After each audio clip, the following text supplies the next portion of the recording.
Start recording. Yes. Welcome. My name is Ju, and I work with the Global Alliance for Buildings and Construction, whose secretariat is hosted by UNEP. I'll be facilitating parts of the webinar today, and we're going to give another 2 or 3 minutes for people to join, and we'll start shortly after that. Thank you.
For those of you who are online already, thank you for joining us today. We are just going to wait for another 2 minutes for some of folks to join us, and we'll be starting with the webinar. Thank you.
I think we can get started.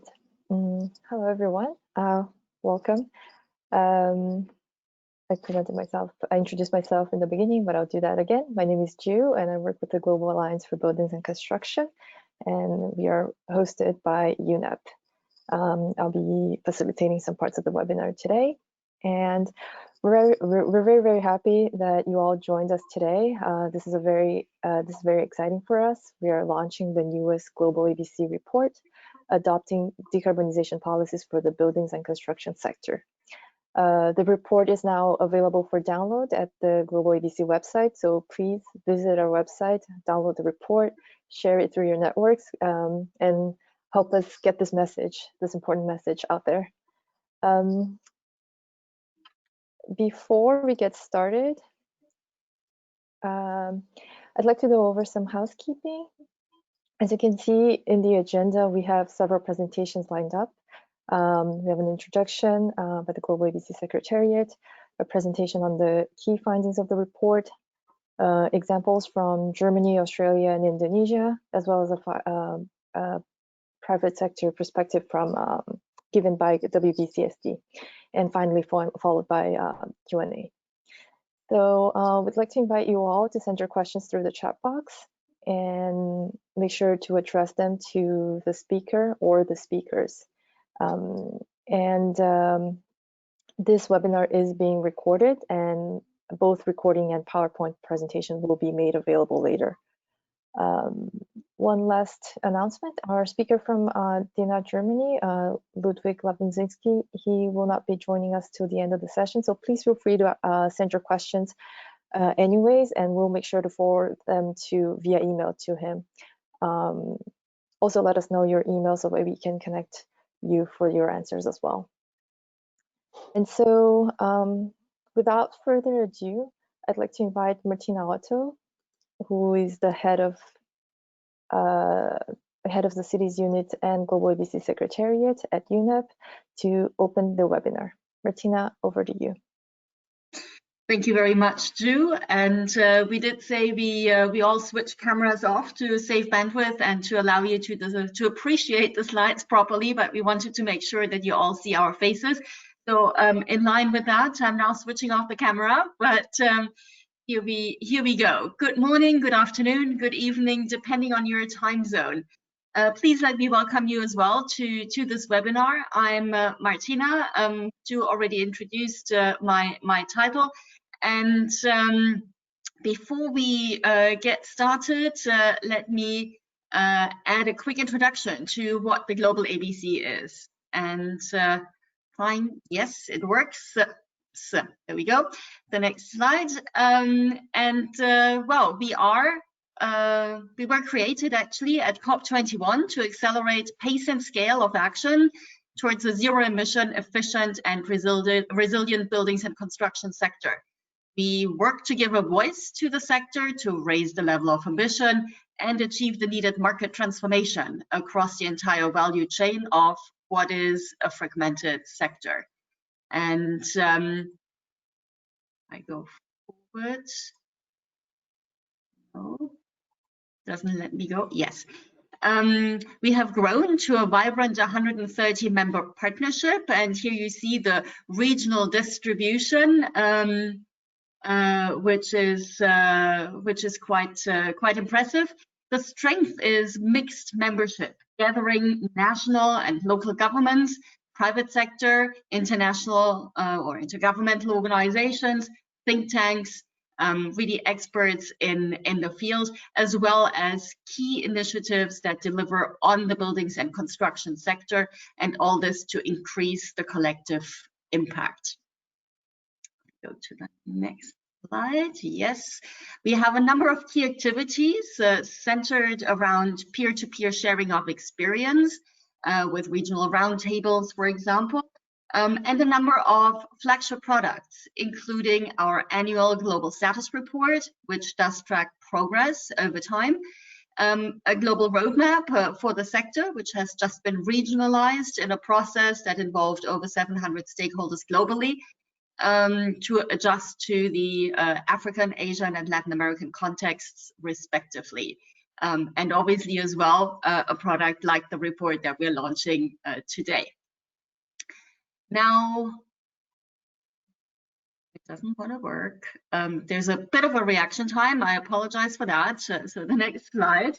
So now let me move to the why the action in the sector presents a huge opportunity to meet Paris Agreement goals and to ratchet up the NDC ambition, which is due for review right now.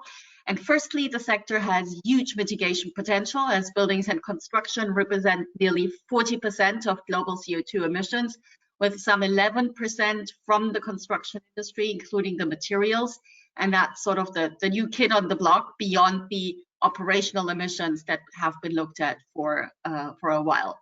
The second is that the sector is critical in terms of its contribution to the GDP of a country and employment opportunities. And that goes with some 11 to 13% of global GDP and 220 million jobs, about 7% of global employment. And this comes again against the backdrop of COVID-19. Obviously, that's something that we all are extremely concerned with. And well, this has just shed new light on the sector and on the fact that many do not have sufficient access to adequate housing. It will change things to the real estate market. We'll see how this unfolds, but for sure, adequacy of the space that we are spending our time in has just taken a new dimension, and really where it took its worst toll, where we have seen higher infection rates in very overcrowded neighborhoods, and that puts buildings also in the perspective not only as a single building, but as a critical component of the urban fabric, and together with the plot division, the roadway system, public space, determining the morphology and the metabolism of a city, and with it, its vulnerability or resilience, and the resource intensity, and the related GHG emissions. In the stimulus packages that we saw after the financial crisis in 2008, we have seen that building renovation is amongst the prime sectors through which to create local jobs. The numbers were relatively higher than in other sectors. So we do think that it will play a similar role in the economic stimulus in a post-COVID context, and obviously that needs to have green strings attached to make sure that these investments actually lead us to also climate-proof world. The third issue that I wanted to highlight is this dichotomy between the theory and action. Energy efficiency measures are amongst the most cost-effective climate mitigation options.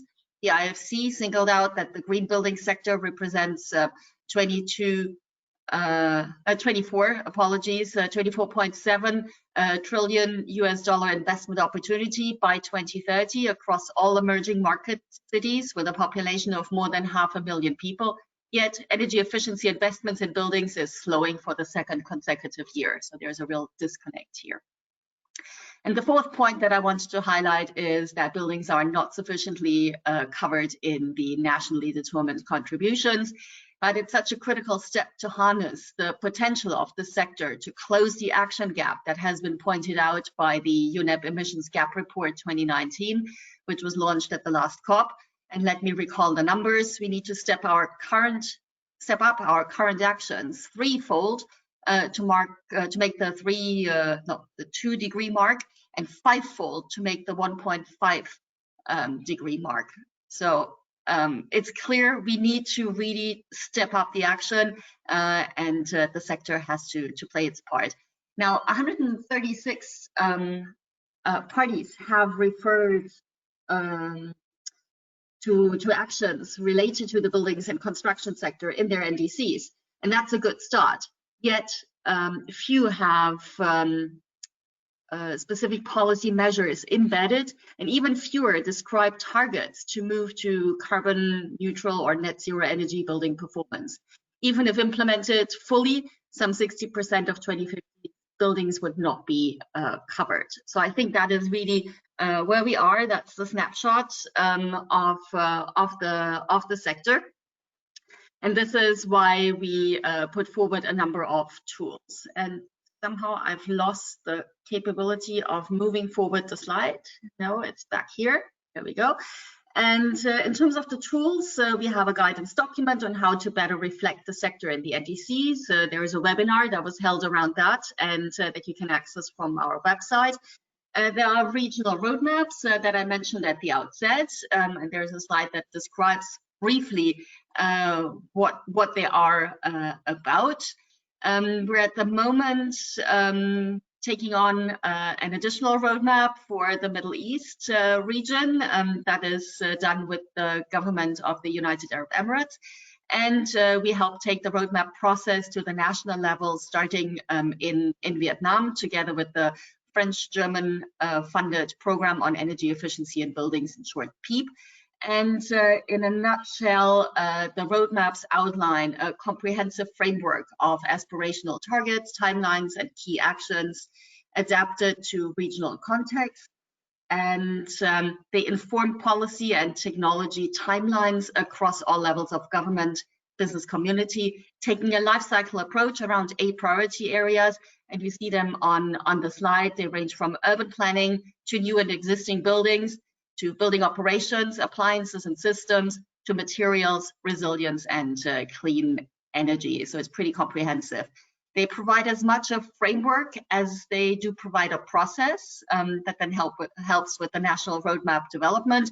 And they thereby help to create a community as well that speaks a common language in a sector that is characterized by its fragmented value chain. So please watch this space as we will launch each regional roadmap through a dedicated webinar starting next month. And now back to Ju and our distinguished panel to dive into the nuts and bolts of the new paper that we're proudly releasing today. together with the lead authors at GBPN. Thank you. Thank you very much, Martina, for the great introduction.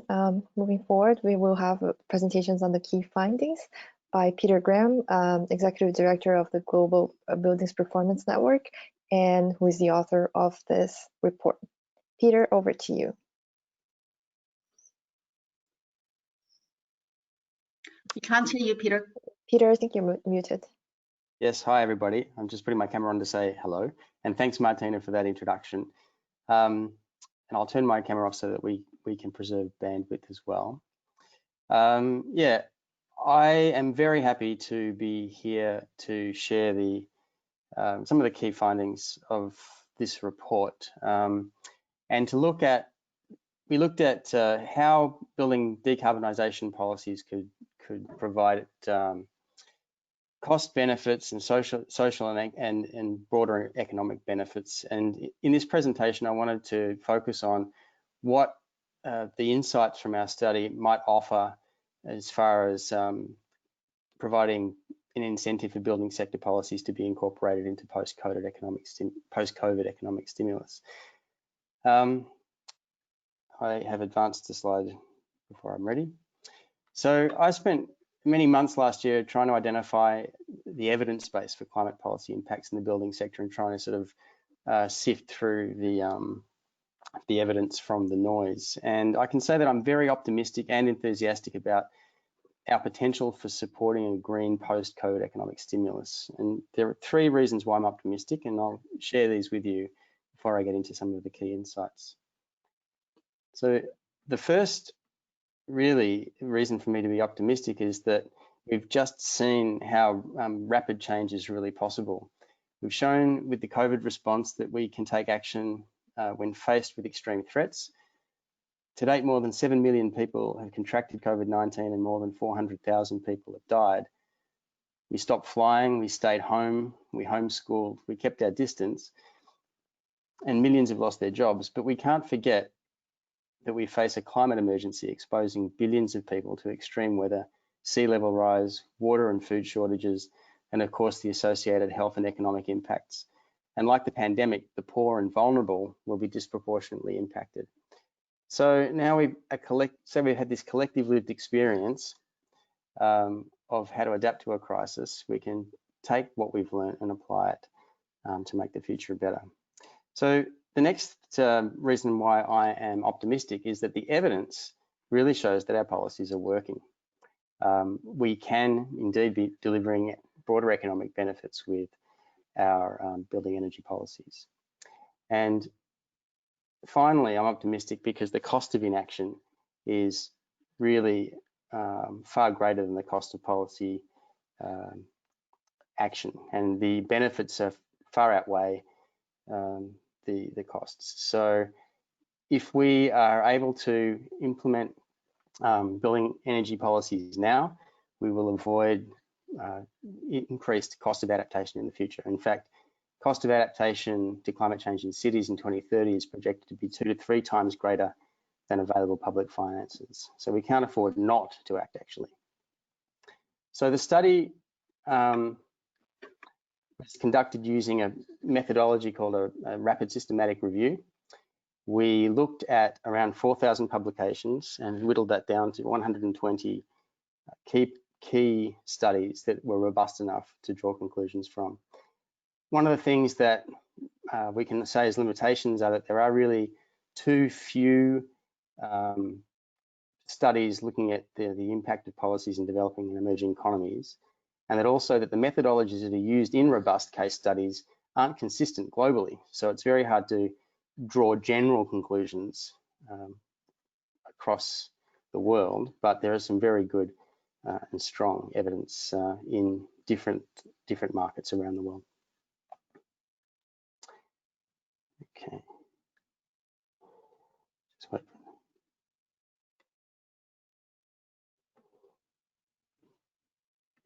Sorry, I'm trying to get the slide to advance. Here we go.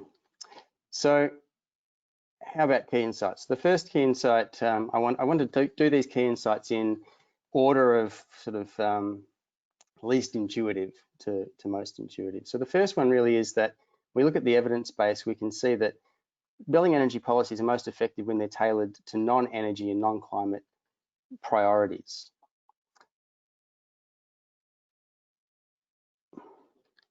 So what we see is that variables such as health, equity of access to clean energy, economic development, climate resilience and adaptation planning, and thermal comfort often play a larger role in decision-making than energy efficiency and climate considerations. Effective policies really do tackle the local contextual issues and emphasize building energy performance and energy efficiency as a means for achieving broader public policy goals. Let's have a look at some of these. So we head past the slide. So first is the evidence does show that effective implementation of building energy policies does have a positive impact on GDP. Policy ambition leads to positive return on investment to public finances. The studies show that the higher the ambition of building energy policies, the higher the likely return on investment over time is. You can see an example there from an EU study showing that a potential additional 1 to 2.7% could be added to the EU GDP through Energy Efficiency Directive and EPBD. And also that the costs associated with implementing stringent code requirements reduce rapidly when there's market uptake. So the upfront cost of implementing new codes ends up normalizing within the range of cost and price fluctuations associated with standard construction.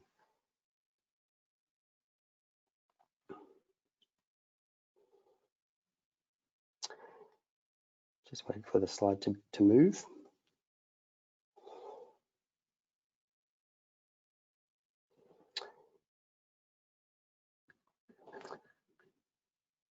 Drew, maybe you could advance the slides. I don't know, it's a bit slow. Another important finding really from the point of view of non-climate benefits is that higher performance leads to lower operating costs. Lots of studies of high performing homes shows that increased energy performance from codes in particular does lead to lower home operating costs and better home finances. And that's also an important measure for tracking fuel poverty as well. As you can see from the example that I pulled out of the report from the UK, showing that fuel poverty could be reduced in a program of 2.5 million homes with a net economic benefit of 1.2 billion, which is achieved in 2008. In terms of jobs, there's also a positive impact on jobs. Both direct and indirect jobs are created as a result of implementing building energy policies.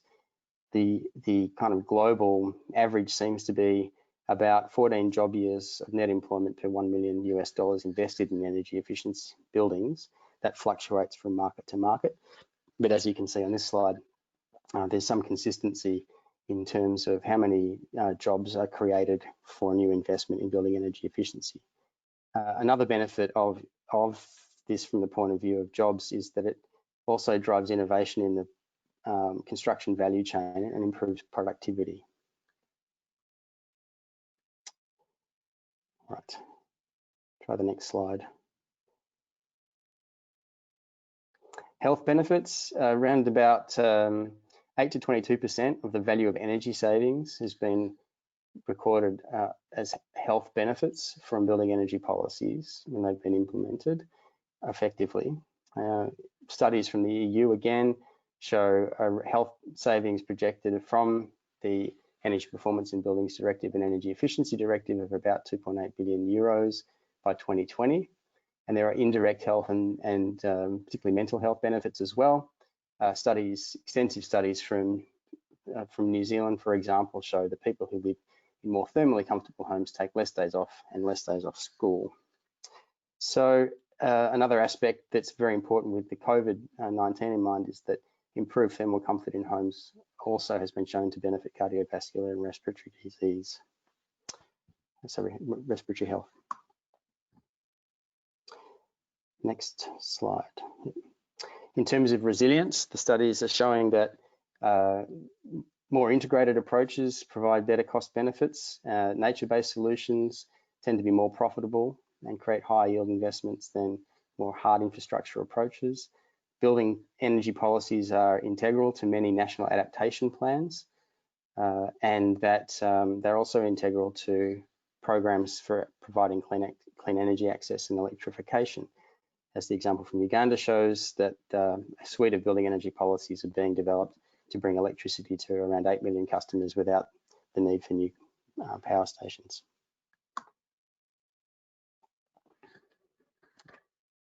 All right, so let's talk about value instead of effectiveness.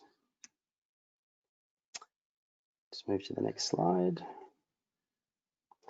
So the most value is created when we put the building energy codes and incentive programs and voluntary programs together as policy packages. This is fairly well known anecdotally, but the evidence supports this, that really the most value is created in policy packages which effectively arrange the sticks, the carrots and the tambourines, the mandatory requirements, the incentive programs and the voluntary programs together in ways which achieve ambitious targets, leading effectively towards zero emissions performance.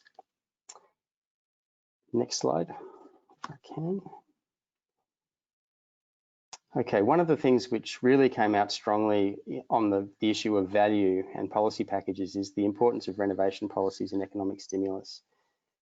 So there's a range of policy strategies which have got good evidence of impact, which are appearing on the screen now. So setting targets and obligations, applying the energy code to renovation, providing grants for deeper renovation, providing mandatory rating and disclosure, and also pricing carbon, extremely important. And you can see some of the benefits there. There's plenty of evidence of strong benefits of economic stimulus coming from those range of policy measures. And of course, in terms of value, best to package them. All right, next slide. All right, talking about impact then, the impact of the policies on climate.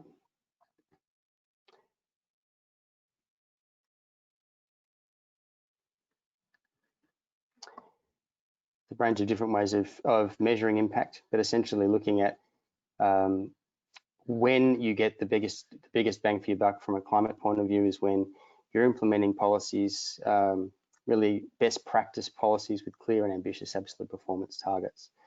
So one way of looking at the impact is looking at how much emissions has been saved by building energy policy packages in different jurisdictions. And you can see here on this slide kind of a comparison of how many power stations worth of emissions are saved, have been reported as saved each year by programs in Europe, the US, and under the 12th five-year plan in Beijing.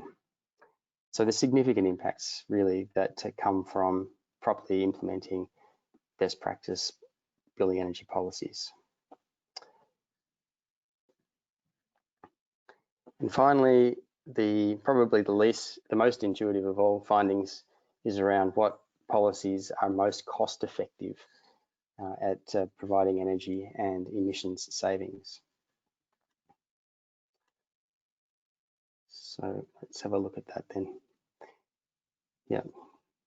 So the research really reaffirms what I'm sure many of you already know, that the most cost efficient and highest positive impact policies are founded on building energy provisions in mandatory building codes, coupled with energy rating and disclosure programs for buildings in operation and appliance standards.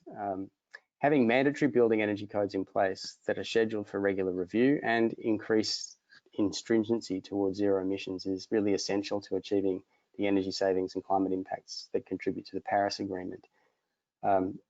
So really moving from developing an energy code in the first place through a voluntary program to a mandatory program, as soon as mandatory programs can be put in place, really the quicker we can move along that market transformation curve towards zero emissions. The evidence shows that this really is fundamental to effective climate action in the building sector. Next slide.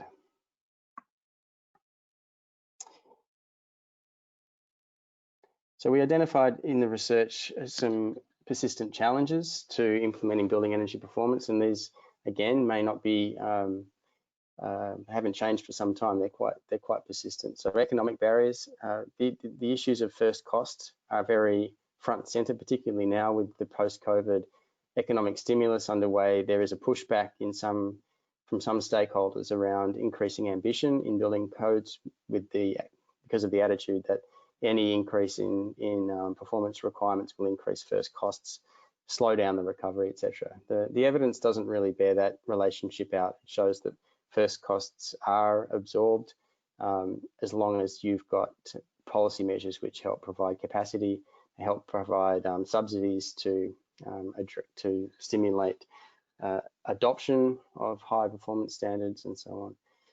Split incentives also exist mainly in the area of developers' attitudes towards moving into higher performance.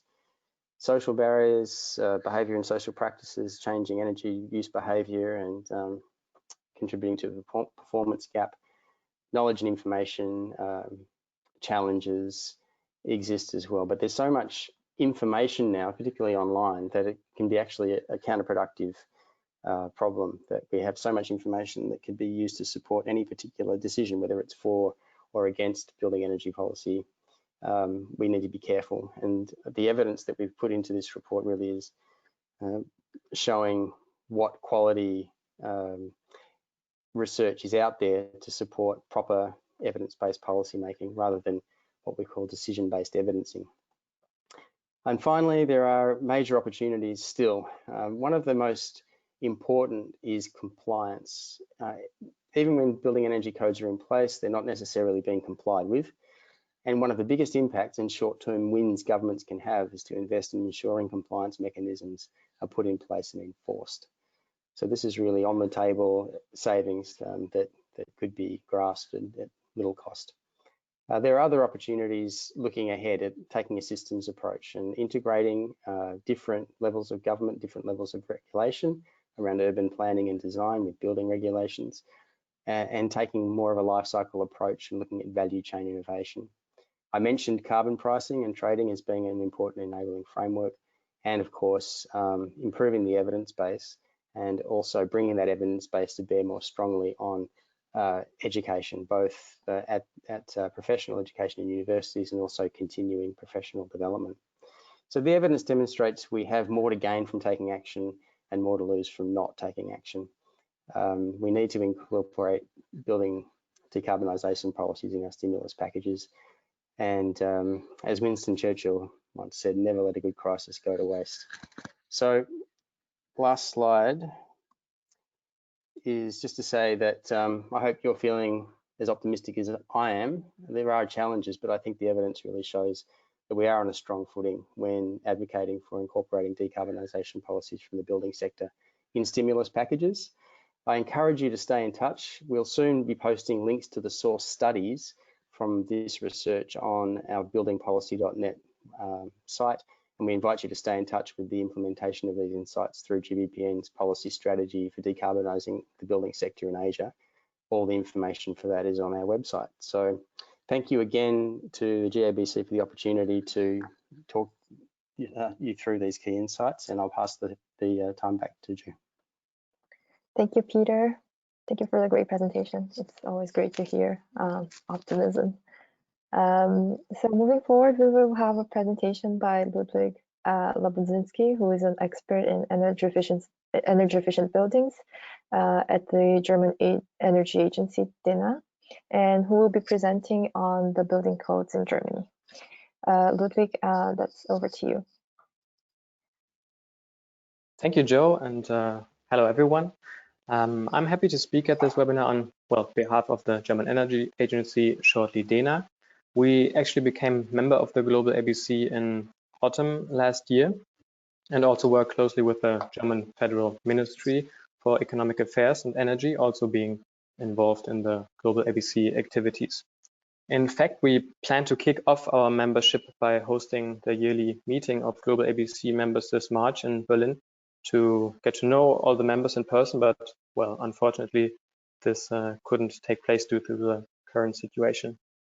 To now dive into the Germany's building sector actions and the topic of building codes in this international context, I brought two introductory slides. As shown in this figure from dena's building report, space heating accounts for the highest share of energy consumption in Germany's buildings by far, and is therefore one of the most important issues to be addressed. So looking at all buildings, more than 3/4 of the energy is needed for space heating. It also needs to be highlighted that low energy refurbishment of the existing building stock is crucial for the successful energy transition. The current refurbishment rate for buildings in Germany is at approximately 1% annually, but needs to be at least 2%. And unfortunately, this targeted doubling is not yet evident in the refurbishment sector. In Germany, there are approximately 19 million residential buildings, roughly 12 million of which were built before the Thermal Insulation Ordinance came into effect in 1979. So before this, energy efficient construction was subject only to technical regulations, but these were not enshrined in any regulatory law. So because of the high energy consumption per square meter compared to new buildings, these buildings have a very great deal of potential for savings. In order to achieve the federal government's target of a climate-friendly building stock by 2050, the focus of the refurbishments in Germany must therefore be on this pre-1979 building stock.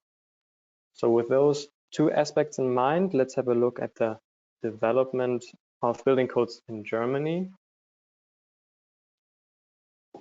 In this figure, the German learning curve in the energy efficient building sector is depicted, and a comparison of the trajectories of legal minimum requirements and research activities in the building sector shows that research results were successfully transferred into the building practice, leading to a continuously decreasing energy consumption.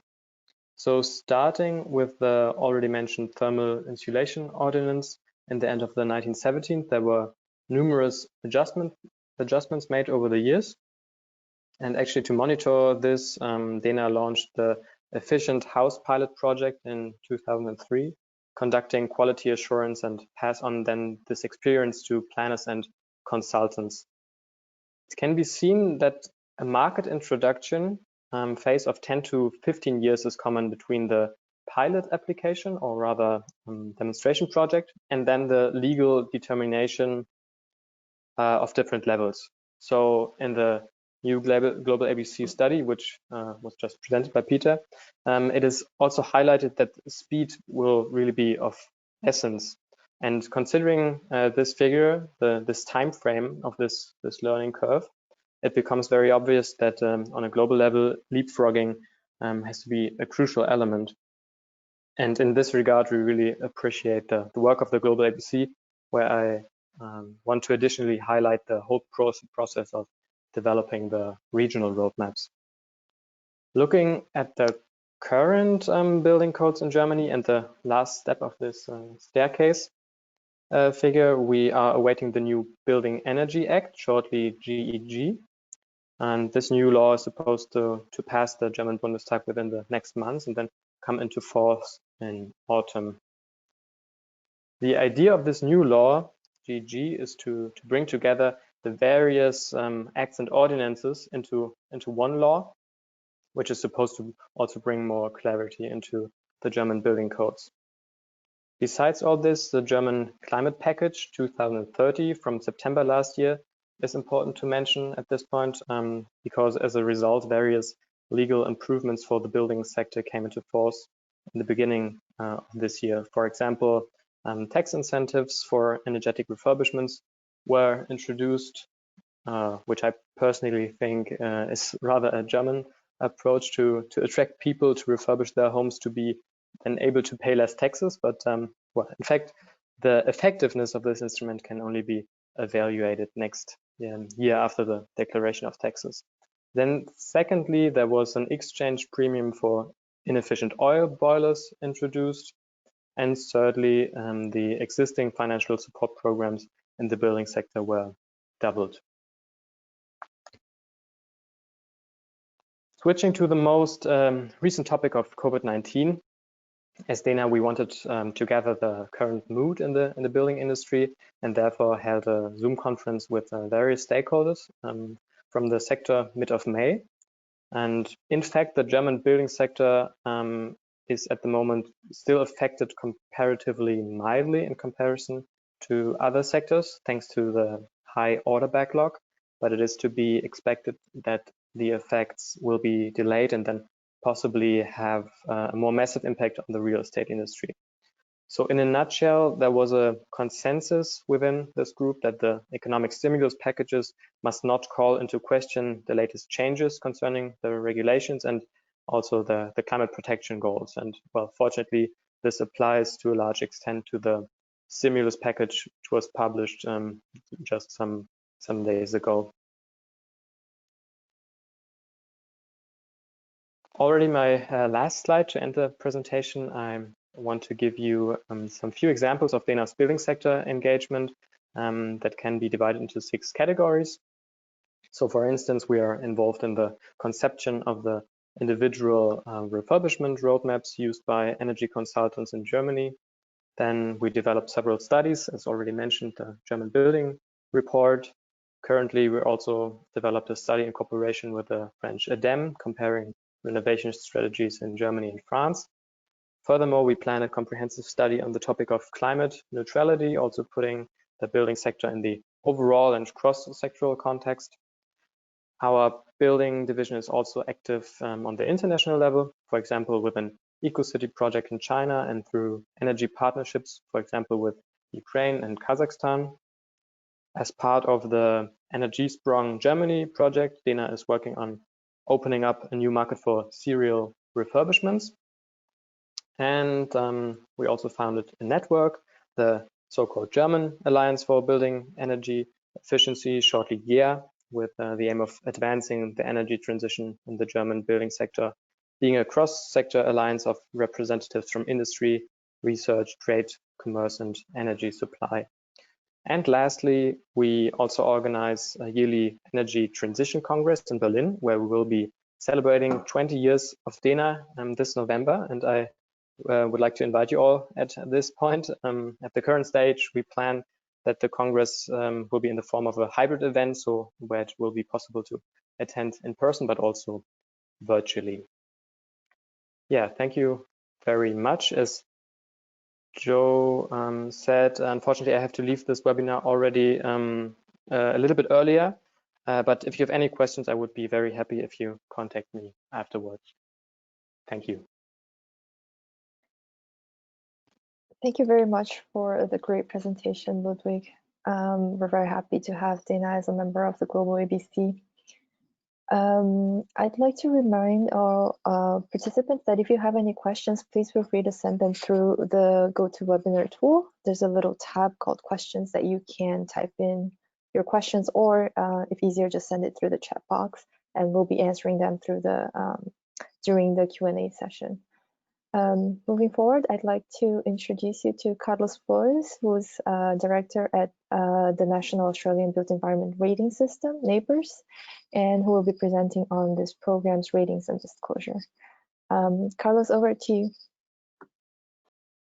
Thank you, June. Thank you, Peter, and thank you to the GlobalABC and the GBPN for the great work on this report. I'm very fortunate to be the director of the National Australian Built Environment Rating System, which really is at the center of a lot of the work that we do in Australia in terms of energy policy in buildings in particular. And I'm also a strong believer that there isn't a right way of decarbonizing our buildings. There's actually lots of ways of doing it. Some approaches are more relevant to some sectors than others. And I think that's something that is important to keep in mind. To some sectors, some markets, some countries. And I've done a lot of work internationally, and I don't think there's a single country that's actually leading across all aspects of building sustainability, which is why it's so important to, we have a lot to learn from the things that have worked in some countries and in others. And for example, I certainly know that we've learned a lot from a lot of the work that Germany's been doing on building codes that was just presented just before in this. So today I want to tell you a little bit about the rating tools and disclosure in Australia and really reducing energy use in existing commercial buildings, which is an area that a lot of countries have really struggled. It's a difficult area. Where do you intervene to get that?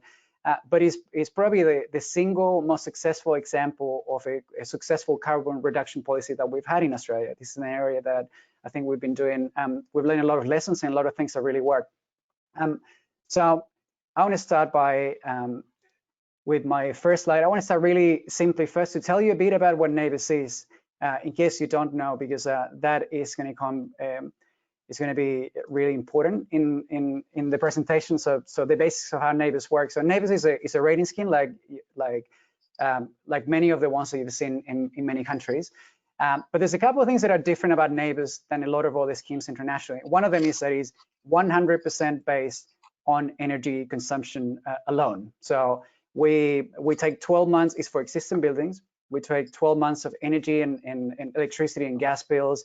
And we use that energy to compare against buildings that are similar to your own building. So if we're talking about, as an example, a 3-star rating, if you're an office building, it means that your building is using an average amount of energy compared to a similar office building of the same size, operating for the same hours, because some buildings operate much longer than others, in the same climate zone you are, because Australia has deserts and it's freezing in the south and it's tropical in the north, very big differences in climate.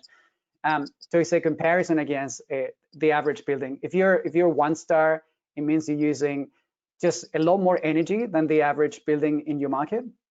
You can also be 0 because there's no limit to how bad a building can perform. And we do see buildings that look very similar on the outside, but use 2 or 3 or 4 times more energy than average. But you can also be 5 or 6 stars, and what that means is using significantly less than the average building on that market. Now, that's what NABERS is, and I wanted to tell you, show you a bit about what's happening with the program in Australia. NABERS has been running for about 20 years, and it's used for all kinds of policies. And I'm struggling a little bit to go into the next slide. There you go. I wanted to show you visually what this means. This is a screenshot of the center of Sydney. If you walk maybe 5 blocks north from this screen, you'll see the Opera House. These are the number of buildings that have been certified by NABERS, not at some point in the last 20 years. This is recent. All of these are within the last 12 months, because ratings in Australia and NABERS in particular, it's not something that you do at one time and you promote yourself forever. It's something that we want people to be certifying constantly every year and improving and setting targets for next year. So it's all about really encouraging buildings to be better at the way they manage performance and setting targets and improving. So Australia is today perhaps the single most benchmark country in the world in terms of energy consumption. And if you go to our website, you can actually see all of this. So this is a screenshot from a search engine for green buildings that we have there already. Now, in this slide, I wanted to show you maybe like the foreshadowing what we're going to see in the rest of the presentation, but and I'm going to explain this graph a little bit what it means. So every time a building gets certified by NABERS for the first time, we use that as a baseline. And then we say, well, what happens the second year, and the third year, and the fourth year, and so on as they continue to work with us. And what we see is a very progressive reduction in energy consumption year by year from buildings that are participating. This is, by the way, the average of several sectors. So pretty much every office building in Australia is included here. Most shopping centers, and a lot of buildings in sectors like hotels and data centers, public hospitals, is one of the fastest reductions in energy consumption, carbon emissions in the world. And there's a few reasons why that happened, and disclosure was a big part of that. So I want to tell you about 2 policies. There's been lots of policies that we tried. Some of them have been more successful than others. But I want to talk to you about the 2 policies that were perhaps the most successful in triggering the whole market and seeing, whole markets reducing, 30+% in the last decade in terms of energy use. The first one, I'm going to call it the state government leasing, and the second one is the federal mandatory disclosure scheme. I say federal and state because Australia is a federation. It's a bit like the United States. There's a federal government, and there's also governments for each state across the country. This graph is basically showing the number of buildings that certify under NABERS on an annual basis, their energy efficiency performance, and get a star rating certificate. So I wanted to tell you first about this state government leasing policy, because I think we don't talk about it enough, and it's one of the most successful policies we've had in the environment in Australia. And it's very simple. the government, the state governments and the Australian governments are actually the largest renters of office space in the country. And that's actually true for a lot of countries around the world. So the biggest renter of office buildings in Sydney is the state where Sydney is located. The biggest renter of office space in Melbourne is the state government where Melbourne is located. Is usually anywhere between 20 to 30% of the total market is just the government. So what this policy was is basically all governments coming together and saying, we're all, from this point on, when we're going to rent the new building, we're going to say, you must have a NABERS rating, and you need to meet a minimum requirement. And this policy was introduced years ago, around 2004, 2005. And the requirement, the minimum requirement has been increasing over time, but it's had an enormous impact on the market. And I want to show you this quickly, a graph around what is meant in terms of energy consumption per meter square over time. So this is a group of about, I would say maybe 400 to 500 very large office buildings. And oops, I think it went into the next slide accidentally. I'm going to go straight into the graph. But it's a group of about 400 to 500 buildings. Just one second, I'm just having a little bit of trouble coming back into the graph in the slide before. And there we are. So 400 to 500 buildings is the majority of companies that are very large in Australia. So it's not all office buildings out there. It's maybe the 15 largest property companies, but all of them.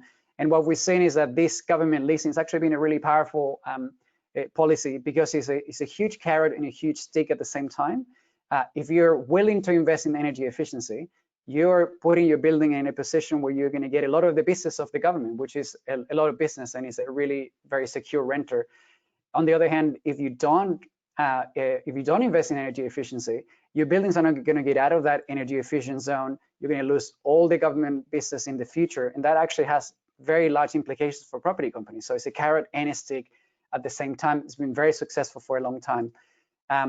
The second policy I want to tell you about is mandatory disclosure. It's very much a complement to this policy. And it is all about, in Australia from 2010, if you want to sell or you want to rent any office space, you need to have a NABERS rating, and you need to make it public everywhere. Outside of the building, when you're renting it, online, you need to tell the tenants before they sign a lease how efficient your building is. And it's really making the efficiency of these buildings much more transparent and well known. Now, I want to go back to that graph that I showed you before because, and hopefully this is going to work. Let's see. I want to go back to the graph that I showed you on the previous policy, showing all these blue buildings. So this is not mandatory disclosure. This is government leasing. And I'm going to superpose what happened with mandatory disclosure. So with new buildings that were going to come in 2010, we're going to be more inefficient than the buildings that we had captured already, because we're talking about smaller companies that were less resource. A lot of them did not have energy efficiency or sustainability teams. They were private owners, much smaller assets. The part of the market that is much, much harder to actually tackle that exists in all markets. This was that part of the office market in Australia. And we were hoping that the energy consumption was going to go down over the next decade. What we just didn't know is just how fast that was going to happen. So what I love about this graph is that two lines are very much the entire office market. Every building is represented there. It's the fastest reduction of energy consumption and carbon emissions of any sector in Australia. And it's one of the fastest, if not the fastest, of any building sector in any country. And there's lots of reasons. There's more than the reasons that I just mentioned, but disclosure is, by all accounts, has been one of the keys to do that. And the fact that NABERS is a performance-based rating. You need to use less energy if you want to get better. Now, I'm going to skip this slide, and I'm going to tell you a couple of concluding remarks before my time's up, because we know we're a little bit short of time.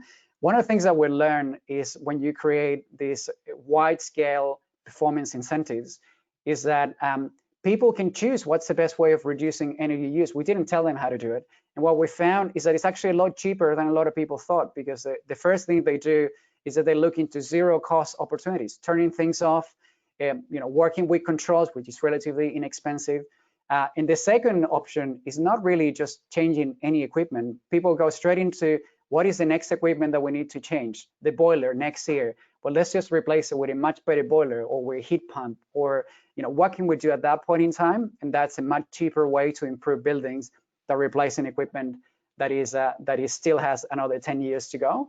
And then the third option really is the capital upgrades that a lot of people think about when you think about energy efficiency, but it's really been like the third option. So energy efficiency is proven to be much cheaper than a lot of people thought in Australia. And we're really working towards how can we scale that across the whole economy, and what can we do with other countries to share this and work more closely together. And the last thing I wanted to mention is that I think a really concrete sign of how well this is worked is that Australia is a really small country for global standards. It's only 22 million people. But if you look at all the international sustainability benchmarks, like the Global Real Estate Sustainability Benchmark and the Dow Jones Sustainability Index, who are the two biggest in the world, in the energy, in the office, and in the shopping center categories, every year the #1 company has been an Australian company, but it hardly ever is the same Australian company. So it's like 5 or 6 Australian companies always competing for the #1 spot. And it's a reflection of a lot of the work that's happened in the last decade in the whole ecosystem. It's not just the property companies, it's all the services companies and the energy efficiency companies in the middle. And that market has evolved a lot because of the volume of projects and energy efficiency that this performance-based approach has enabled. I'm going to stop there because I only had 10 minutes, but I'm looking forward to your questions at the end. Back to you, Joe. Thank you. Thank you, Carlos. That was a great presentation. I think moving on to our next presentation, we have Dr. Mohammed Al-Fatah, who's a researcher at the Division of Building Sciences at the Ministry of Public Works and Housing in Indonesia, and who will be presenting some of the municipal level buildings actions in the country. Ariel, over to you.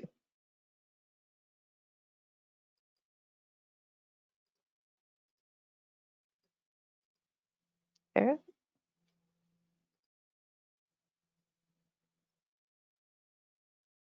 Hello? Hi, we can hear you now. Okay, sorry, I forgot. Okay, thank you very much. Thank you very much, GlobalABC, for hosting this very nice webinar. So I'd like to share about the current condition in Indonesia. So I will turn off my video. Okay.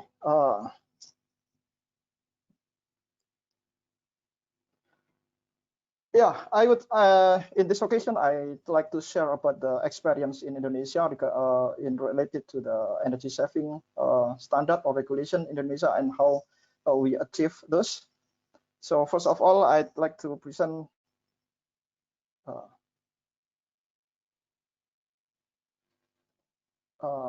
Okay.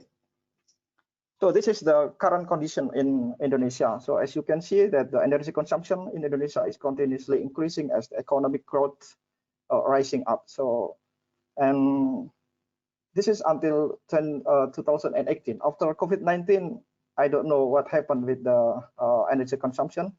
And in case of Indonesia, as you may know that we still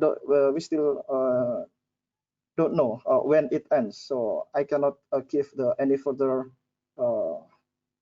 description about the effect of the COVID-19 to our energy consumption in the building sectors.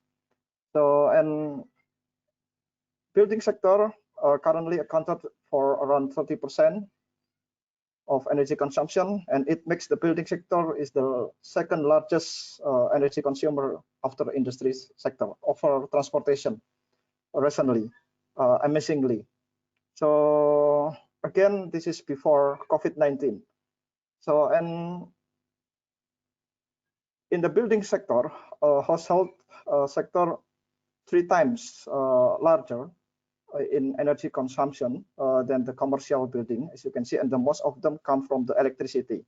According to the one report, only 4% of the 60 million households in Indonesia using air conditioning.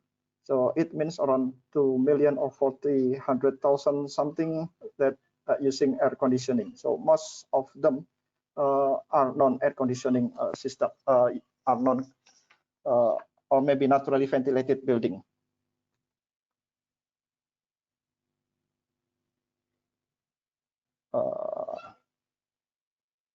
Okay, next slide.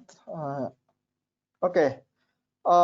Yeah, Indonesia is we targeted to achieve the sustainable city by 2045, and in the 2035, we target to achieve 100% of green cities indicators is achieved in all cities in Indonesia. So it's just maybe 15 years later.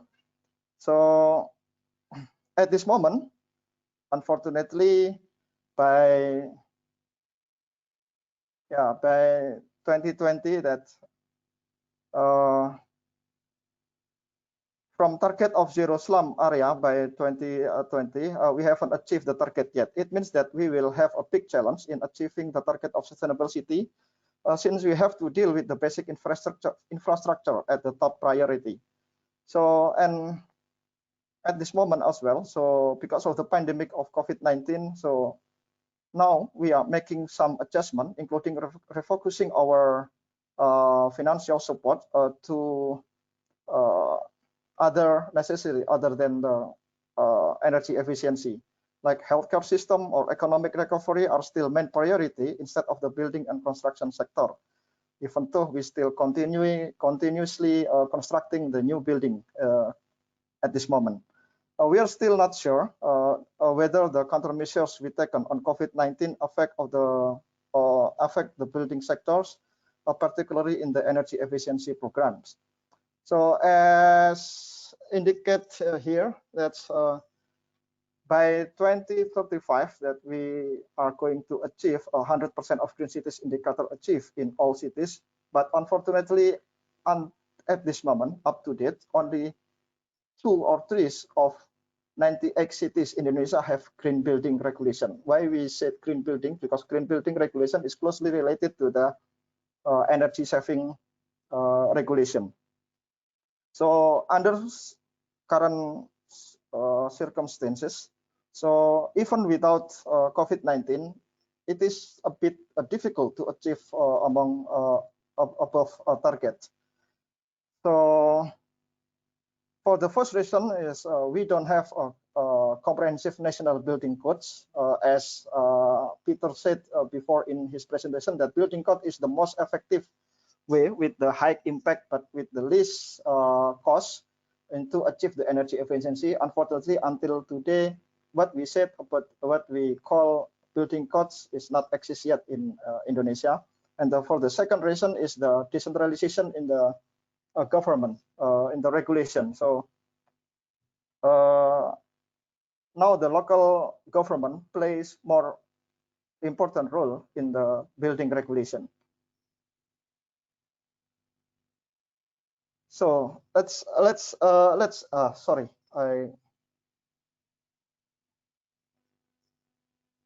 sorry, before okay, this is okay, sorry.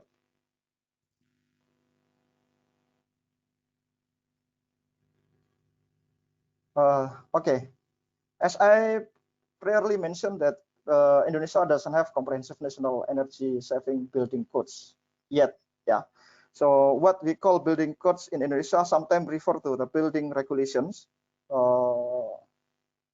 dispersed from, sorry, in the previous meeting, the previous slide.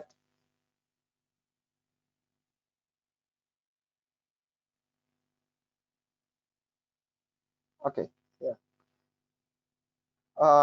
Yeah, building codes in Indonesia sometimes refer to building regulation from the level of the central government to the local government. And Indonesian National Standard, or SNI, we call it SNI. So these standards are voluntary based, except determined otherwise in the building regulation. And most of the standards in the building mostly focus on the air condition and complex building. So as you may know that we have more than 60 million household and residential building. How about that? So we didn't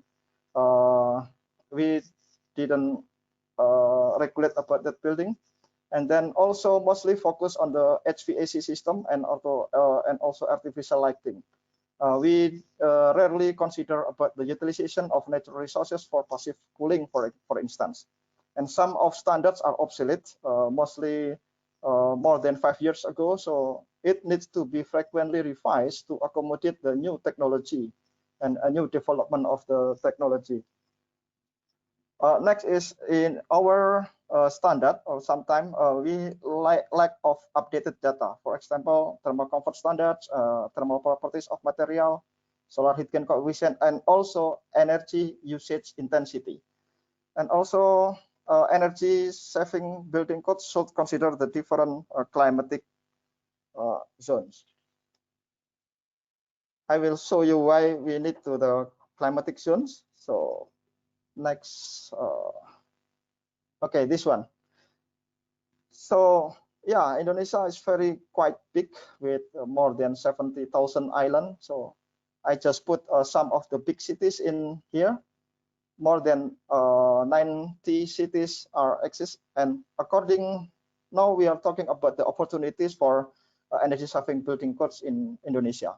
So according to the law, local government, including municipal government, play more important roles in regulating energy saving buildings. So local government should take action and initiative for implementing energy saving building strategies through establishment of such standards or such regulations.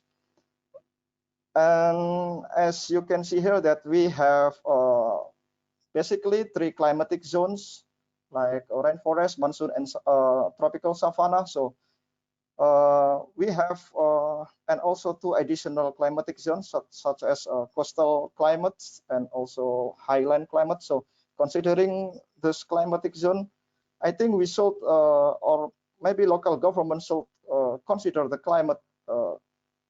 local climate into the energy saving regulation or energy saving building codes.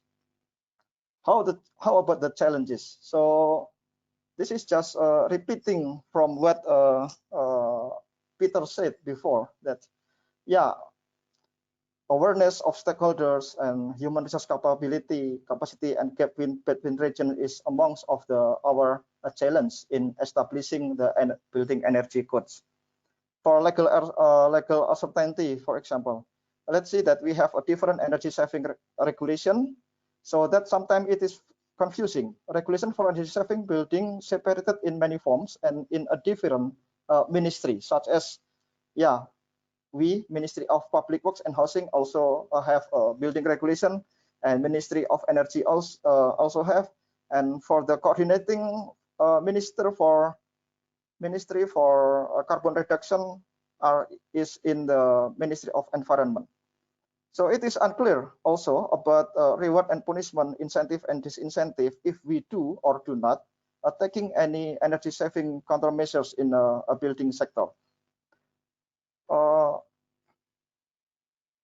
In regard to the awareness of stakeholders, not all the stakeholders aware of these issues of the energy efficiency and low carbon issues, particularly in the local government.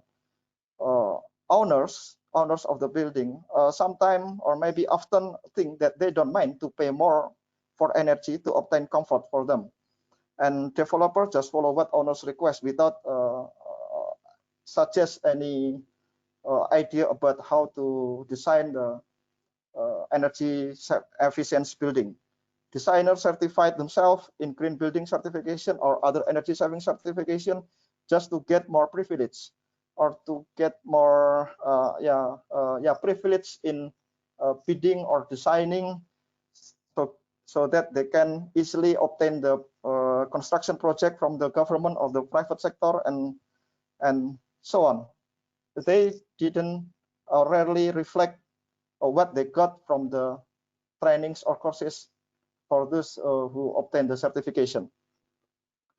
Human resource capacity, as for the local government in particular, the lack of capable human resources is very severe. For big cities such as Jakarta or Surabaya or Bandung, for instance, generally this is not a common problem. But how about relatively small and medium cities? Yeah, this is a very serious problem for them. And gap between regions in terms of the economic size.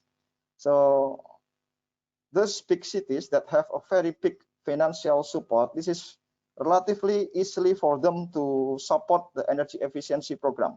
But for those who has no such a big financial support, a bit difficult to run the energy efficiency program.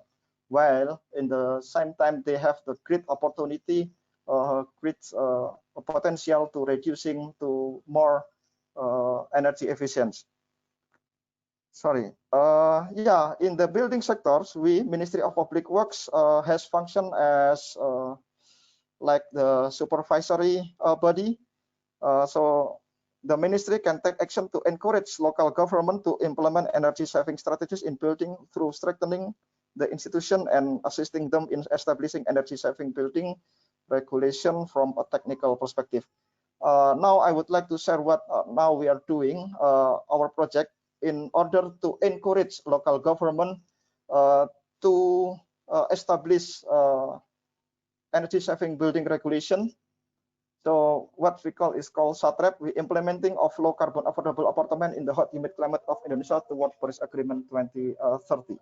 So as you see here, that overall goal after 2025, we are going to develop the standard for low carbon affordable apartment and implement them across Indonesia to reduce greenhouse gas, and to support and assist local authorities and related organizations to propose and or to revise the local building regulation from a technical perspective. So for the last slide, we think that encourage them by giving them best practice is better. So this is our results of the project. So this is the prototype of the low carbon apartment, fully resembles the passive cooling. So by reducing the use of the air conditioning unit in this apartment in the very hot humid climate, we expect that more local governments adopt these strategies and incorporate them into their buildings. That's all, Joe. Thank you very much. Thank you, Ariel, for the great presentation. We move on to our final presentation that will be done by Roland Hunziker, who is Director for Sustainable Buildings and Cities at the World Business Council for Sustainable Development, and who is also a co-chair of the GlobalABC Steering Committee. And he will be speaking on the importance of policy signals to spur market transformation. Over to you, Roland. Thank you very much, Ju, and thank you for the excellent presentations. And I'm just quickly saying hi, so you have a face on the person speaking, but I will also move to show the presentation in the full mode. Peter asked me to reflect a little bit from a private sector perspective and the term of market transformation. So what does it take for this sector, the building sector, to transform towards low carbon or net zero sector by 2050? And so I'll reflect on a few topics that relate to what we have heard, but I would also like to expand a little bit from a focus on energy to full life cycle. And I'll briefly explain why that is so important. WBCSD, for those of you who don't know as well, we're a global member-led business association, and we're working to accelerate the transition to a sustainable world. And we have many companies in the building sector, from materials to construction to finance, working in our built environment project to look at how do we help this sector really change in terms of decarbonization and increased circularity. So to reflect, now I need to do the arrow. Yeah, to reflect a little bit on the challenge in this sector, we should look at the full emissions profile. This sector, and Martina mentioned it at the beginning, has a very high footprint, and we can say that today about 70% of that footprint comes from the energy that is used to heat buildings, to cool buildings, heat water, etc. Very large proportion of that is what we call scope 2, so it comes from electricity. But we should not forget there is about a 30% today that is in the building materials. So the steel, the concrete, the insulation, and all the inside fit outs of buildings. And so in new construction especially, this proportion sometimes reaches 50%. So we have rightly focused on energy, and we are rightly focusing codes, etc., on energy, but we also have to look at how do we do a full life cycle decarbonization, because we're building about the size of Paris every week around the world. So if we look at the long-term targets, also struggling with the little arrow. Will you help me, Jude? Yeah, then now we both did it. If you could go one back. Thank you. Yeah. And this is taken from obviously World Green Building Council, but also Women Business long-term targets to achieve a net zero building sector by 2050. By 2030, we need to make sure all new buildings operate at net zero carbon, but we also need to reduce embodied carbon by 40% on average. Now, this is really a minimum number. Leading companies should look to reduce that more so that we can reach that at a minimum. And so the challenge is really focusing on both, and 2030 more or less means today, because with building permitting, with the long life cycles of building projects, we need to look today at how we reduce energy consumption, but also the use and the carbon intensity of materials. Now, talking about, the arrow has completely disappeared from me. Can you go to the next one? Thank you. The fundamental issue, and we have brought that up earlier, is that the sector is very fragmented.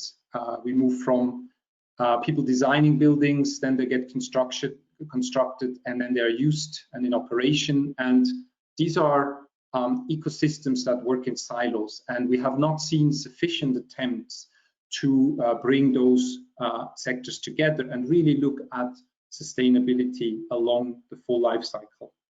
And for us also to understand how policy can impact that, we need to better understand how we can bring the different players of the value chain together. So if you move to the next. Let's look a little bit at more detail at this value chain. So here is the typical project delivery value chain, from manufacturing materials through construction to the owners who are mandating the building, and then finally the occupants to end of life and deconstruction. That's the project delivery or buildings value chain. Then if you go to the next. The carbon flow is very important to map along this value chain. We have obviously very high emissions in the use phase, that's here the occupant side, but also in the manufacturing. And that we saw before, it's about 30% embodied and around 70% in energy. But this ratio is shifting as we are making our buildings more energy efficient.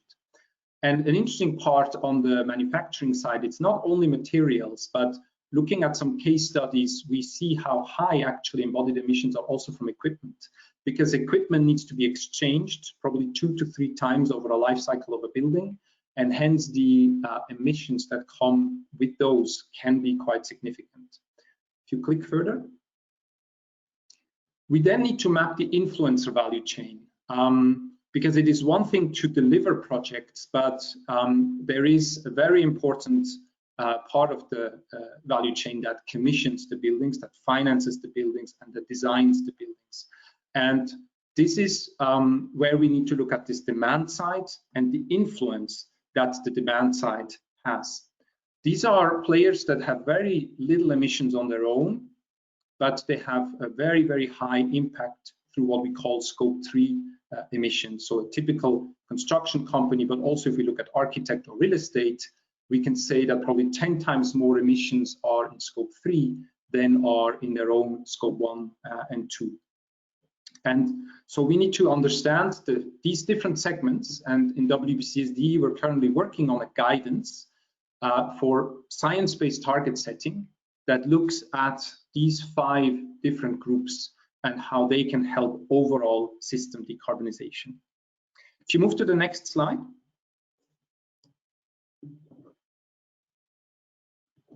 What we need is a common language, and by that we understand a framework where, being that at the building level, be that at system level, we could identify the best strategies to reduce the overall life cycle emissions of a building to net zero.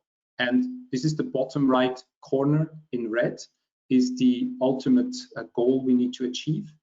And this framework helps. It's the same as was discussed before, looking at the performance of buildings and driving a performance target that helps then the value chain achieve the most cost-effective and most carbon-efficient solutions. And you can see on the left, in the vertical, are the building layers. So from the embodied carbon that come from materials, but also equipment, to the energy side, which is in the services. And then you can see the building stages, which is the different life cycles of a building project. And then obviously we can look at different strategies for carbon compensation, but this is outside of the boundary. And also we can look at beyond life strategies, which includes circularity and other. Now this helps us to coherently address the emissions in the building system, and it helps us to focus on the net zero across the life cycle. And as mentioned before, we need to look at this in a performance-based and technology-neutral approach, and regulation can very much support that by focusing on that life cycle approach. Next slide, Ju. Thank you. So we can only agree that performance-based regulation and transparency send very, very strong signals to the industry and help adapt. It was very encouraging to hear the evidence on how fast costs can reduce when there is market uptake, because it's one of the most significant barriers is that the perceived upfront cost is seen as an obstacle. But next point, we also need to start looking more at a life cycle perspective so that we can drive the building sector as a system to net zero. And that means looking at a common metric.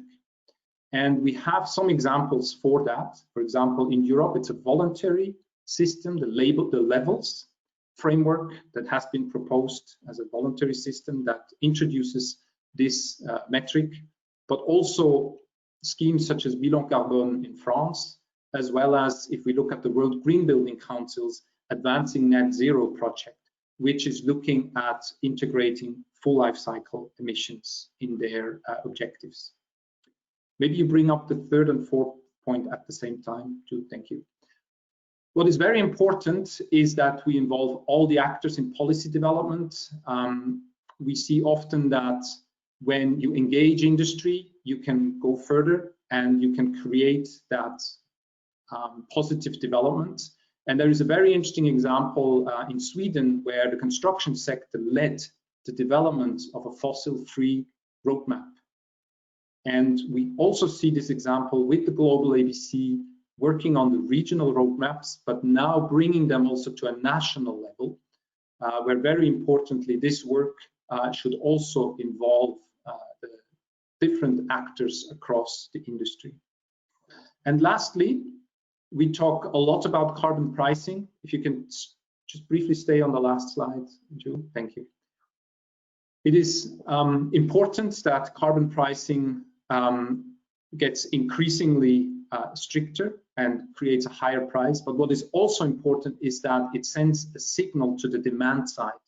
So we need to combine carbon pricing with performance-based building standards, and that will really move this sector forward to embrace low carbon solutions, again, in a technology neutral and a performance-based ways that really endorses innovation and helps find least cost solutions. So just to close, Joe, the last slide. I'd like to just do a little bit of advertising for a webinar we will be holding on this very topic. It's how do companies in the buildings and construction sector work together to achieve system decarbonization. We will look at this on the 29th of June, and we'd be very happy to welcome you on that, so you will hear directly from some of the companies that are on this journey to a net zero construction sector. Thank you. I'll close here, and I hope we still have a few minutes for questions and closing. Thank you very much, Roland, and all the speakers that have presented. So far, we are a little bit short in time. I'll see if we can go through some of the questions that have come through the GoToWebinar tool. If we can't go over all the questions, I'll be sure to direct those questions to the speakers and connect you via email so that we can have those answers for you. One of the questions that we have here is from Chanyang Kai. He's asking which one would be more efficient for climate change in buildings, regulating on energy efficiency or regulating on carbon emissions. So I guess that question would be directed to Peter. Thanks. I'll be quick. As was said by Carlos, there's no one size fits all. There's lots of different solutions. It really depends on the specific market that you're coming from.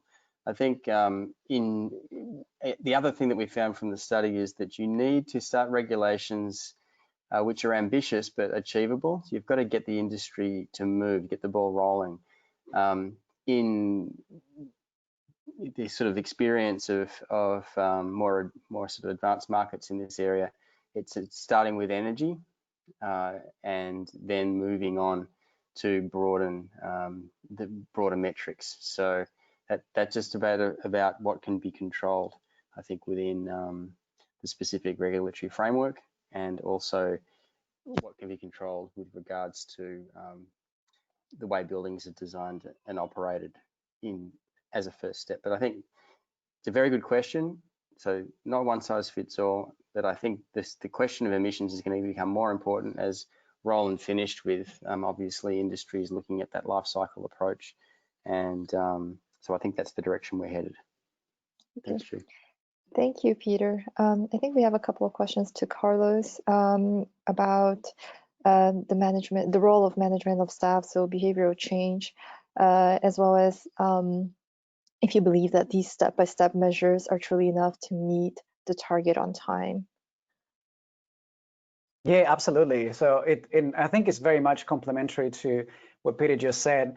So the challenge of climate change is all about carbon budgets. So you really need to hit this from several angles. It's really important that buildings reduce energy as fast as they can, existing buildings in particular, because that literally buys us more time for renewables to come into the grid and get to 100% renewables sooner. So it's not just about getting to net zero emissions, but it's also about using as little of our carbon budget as we can along the way. And the reality is that we've seen buildings with very old technology from the 70s and 80s, getting significant emission savings in that time. One thing that I didn't mention in this curve is that many of these buildings getting significant savings of 40 or 50% are buildings that are 20 or 30 years old that do not use the cutting edge of the latest technology as of 2020. So there's a lot, there's a lot of energy in pretty much every building I've ever seen that is big enough to have lots of components. There's lots of energy opportunities. And I think the energy efficiency has a huge role to play, particularly in this decade that we're studying just now, to be a very meaningful contributor to climate change. So I think the answer is yes, but it's not an either or. We need to reduce as much as we can in existing buildings. We need to go as hard as we can on building codes, and we also need to do as much as we can on renewables and on construction materials. We need to hit it from all angles because we need to get to net zero on all of them in the not too distant future. Thank you, Carlos. I think we are at time, but I would ask participants to stay on for 5 minutes longer so we can go a couple of more questions. Use this opportunity that we have our speakers online to answer those. So I think we have a question here on Roland's point on how on whole life approach, a whole life building cycle approach, and I wonder if Ariel, you could speak a little bit more on how Indonesia is considering the impact of materials and embodied emissions within building codes and green building schemes. Yeah, thank you, Joe. So yeah, honestly speaking, that we are until today we are not considering about this life cycle embodied energy into the building codes. So that's why now in our project, so in the next 5 years, we will accumulate the very thoroughly the data on the life cycle energy and also embodied energy throughout the Indonesia. So and then we'll based on our inventory data. So we will make use that data for the next building codes. That's what now we are going to do, and now we are doing now. And as I said before, that until today we don't have a very good and complete the inventory data on embodied energy and life cycle carbon analysis and also life cycle energy analysis. So I'm sorry to inform you about Indonesian experience on this matter. So, but we are willing to incorporate this life cycle energy analysis and also life cycle carbon dioxide analysis into future building codes. And after we complete that, and then after we make building codes for specific particular climate zone in Indonesia, then we will encourage and assist the local government to adopt these building codes into their local regulation. I hope I can answer your questions. Thank you. Roland? Yeah, if I may just reflect also on that. I think it's, especially when it comes to full life cycle emissions, as you can see, many countries go ahead with voluntary approaches. So the levels that I mentioned is a voluntary framework. And I think this is an important way to start. There's still a lot to learn on embodied emissions, and even the industry is still grappling how to fully account for it, etc. So I think, especially through the roadmap developments, there is a huge opportunity to start learning and addressing it together. And I think it will eventually make its way into codes. But I think it's very important that we keep the focus on energy, as we said before, and learn on the full life cycle, but really start looking at the full life cycle metrics and how we can integrate that, especially in new projects, eventually also in renovation. But just to reflect on that. Thank you, Roland. I think that addresses one of the questions that one of our participants has raised on, how can we increase the number of life cycle analysis, and how do we get, so that we get a good picture on embodied carbon. I don't know if there's anything you want to add to complement that question.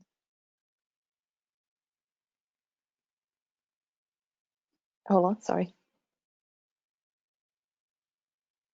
Hello? Sorry, was it still directed to me?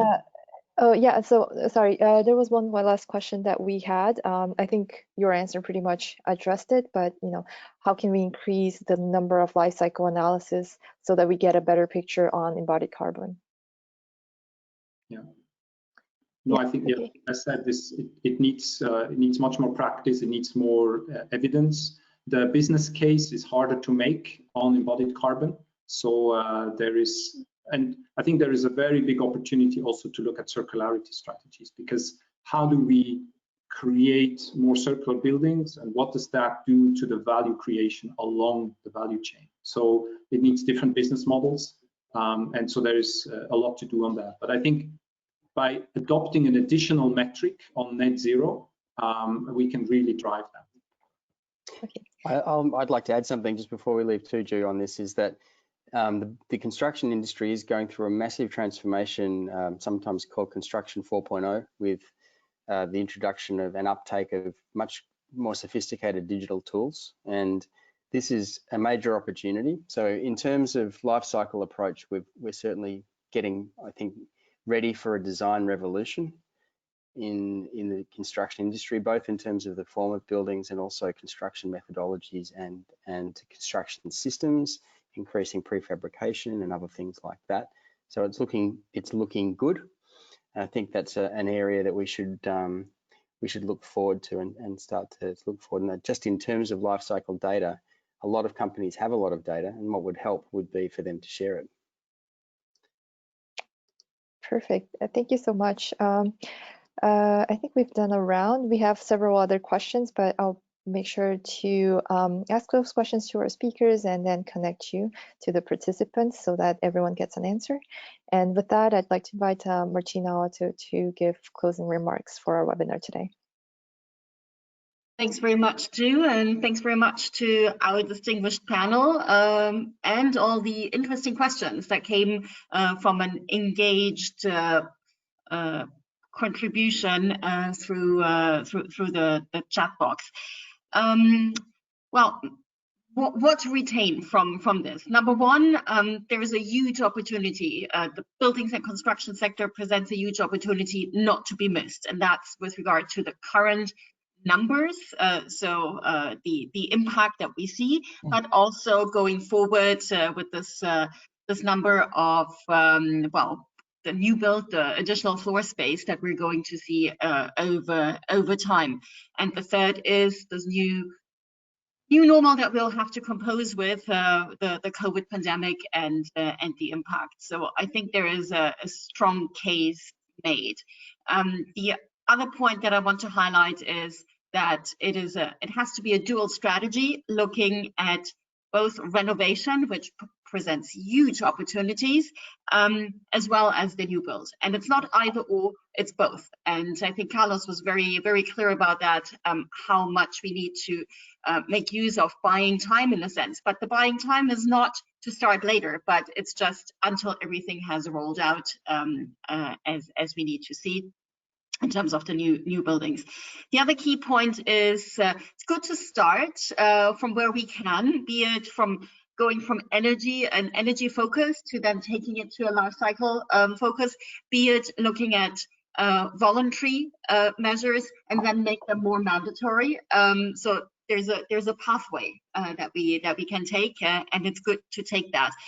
The other one is from a building focus to looking as well at the building and its ecosystem, meaning urban, looking at urban planning and looking at the interactions between buildings and the energy system. So there's a more comprehensive infrastructure approach that is needed as well. So keeping that in mind. From the study, I thought it was extremely interesting to look at these insights that were put forward and how much the social issues play in. So starting with the statement that the most effective ones are if they're tailored, not necessarily to energy or climate priorities, but to other priorities. And if you look at the list of the other priorities, they're all linked to some sort of social element. And I think it's just only a reflection of what is natural. So where we are impacted most, so looking at health, looking at comfort, well-being, looking at the job opportunities, so going through that, and basically teasing out all these multiple benefits that are absolutely there, but that we haven't been maybe good enough in putting forward and really at the center. So looking at that.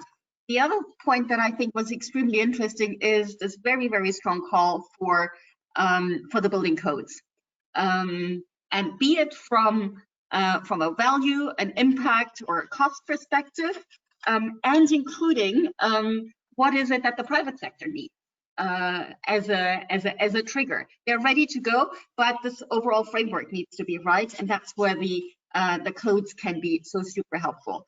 So a strong call for that.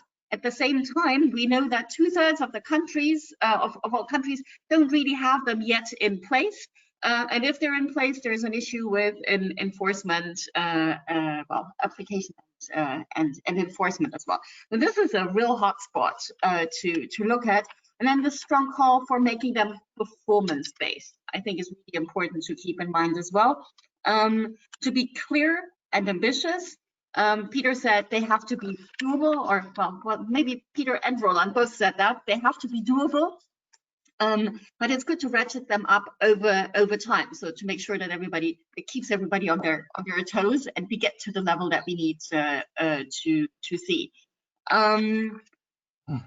So mandatory building codes, performance-based, obviously looking at the different climatic zones.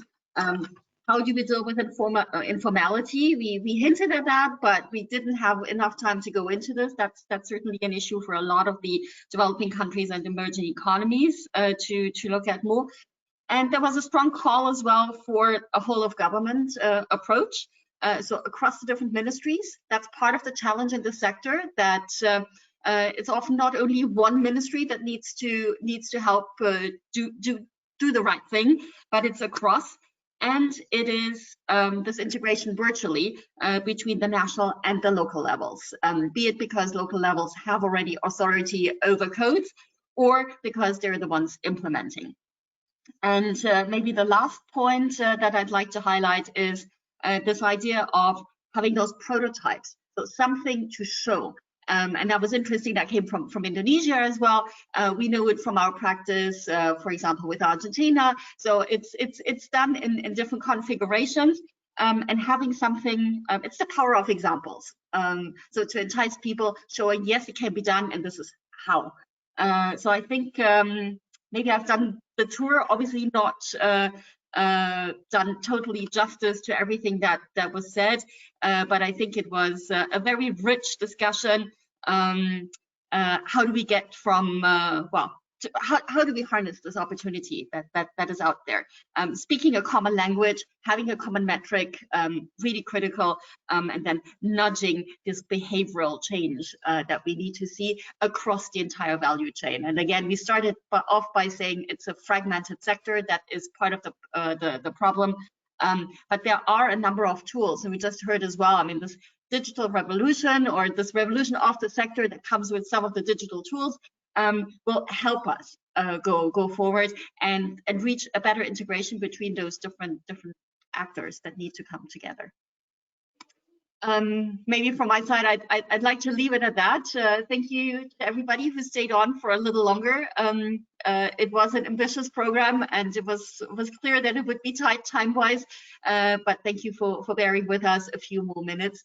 Thank you very much to everybody, and the webinar has been recorded. It will be put on the website, so it can be a reference, and as Ju said, we will make sure that the remaining questions will be answered as well. Thank you to all. Thank you, everyone. Thank you very much. Wonderful. Thank you. Thank you. Bye-bye. Thanks, everyone. Bye-bye. Thank you. Thanks.